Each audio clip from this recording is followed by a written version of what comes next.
You know, the interesting thing about all of this is if you look back at the history of third term, it wasn't something like this. It was a Obasanjo tenure elongation and or in 2007 and all of that and played out. But would you or the APC in Rivers State say Wike, through his prodigy, the now governor of Rivers State, was aiming at third-term ambition and its impacts? I'd like to bring you here to help us dissect this better. Okay, well, first, our constitution, the Nigerian constitution, does not allow for third term for any executive office holder.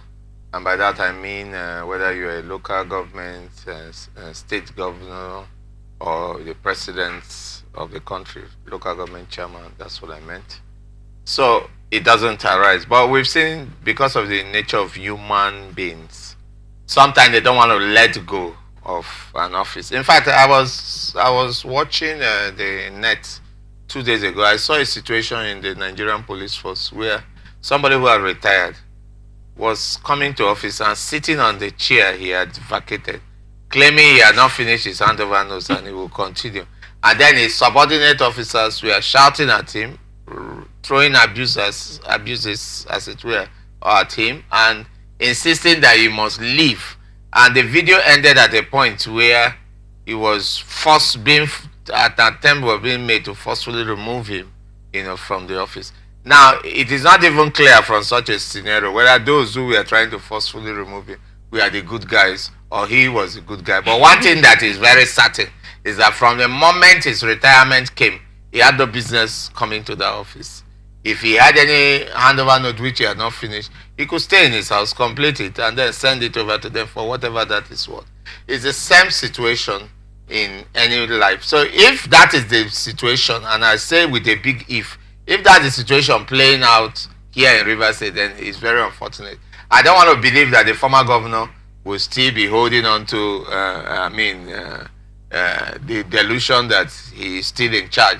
Now, it doesn't really matter whether you aided any person to become governor or you put somebody in office, assuming these are the scenarios.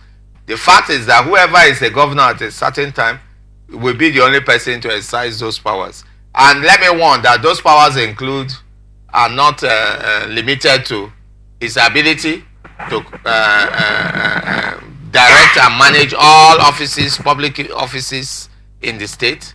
His ability are not limited to being the chief security officer of the state. His ability are not limited to him managing the whole assets of the state.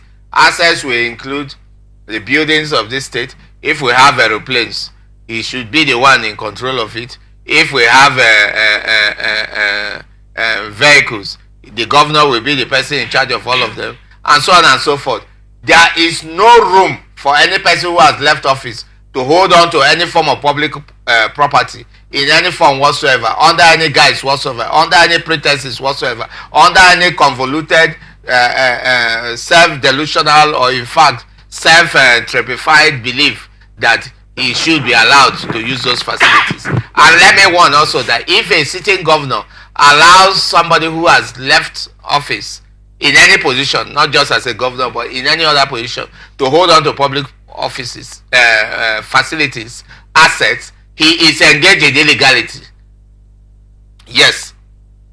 I'm hearing this for the first time. Yes, he is engaged in this country. Yes, it is. He is engaged in illegality. In case you don't know, I can assure you that Rivers State has an asset management policy and manual which tells us how we manage all our assets, and we also have a disposal document and policy and manual which also tells how assets of this state will be managed either in a transitory manner and eventually disposed if need arises. So there's no room for that. But if the opposition party in the state, that's the APC, is saying these incidents that happened in Rivers State yesterday and the day before, including the explosion or is it burning of the State House of Assembly, and even the, if you like, call it scenes of violence we saw on the street, which also seem to have the police involved one way or the other. If they are saying that it is caused by the former governor, then since they have those privy of that sort of information, they should go forward to give us more information